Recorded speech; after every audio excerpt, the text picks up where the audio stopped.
আপনার হাজবেন্ড নাকি লাইভ আসছে, এখন লাইভে এসে আত্মহত্যা করতে চাইছে না সুইসাইড করতে চাইছে আমি তো জানি না। কারণ কাহাত ভাইয়ার কি হয়েছে আপু আমি জানি না আসলে ওই বাসায় কি হয়েছে না হয়েছে, কারণ আমি কারোর সাথে কোনো কথাবার্তা বলি না। একবার কথা বললে আমি যে ধরা খাইছি আমি নাকি বাসায় যেতে চাই, আমি আরো কত কিছু, অথচ ফোন দিল ওই বাসা থেকে, আমি জাস্ট ফোন ব্যাক করছি, কল ব্যাক করছি। এই জন্য কালকে অবশ্য আমার বোনকে তিশা ফোন দিছে 2বার, ফোনে কল দিছে, তারপর হচ্ছে হোয়াটসঅ্যাপে কল দিছে একবার, কিন্তু আমরা ওই সময় আর কি ঘুমাই গেছি, রাত 2:30 বাজে তখন।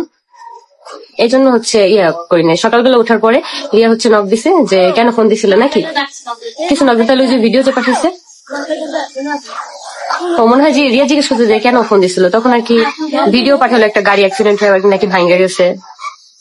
আবার দেখলাম আমার কমেন্ট বক্সে মানুষ কমেন্ট করতেছে যে কালকে নাকি বলে আপনার হাজবেন্ড নাকি লাইভ আসছে, এখন লাইভে এসে আত্মহত্যা করতে চাইছে না সুইসাইড করতে চাইছে আমি তো জানি না, কারণ আই ডোন্ট নো।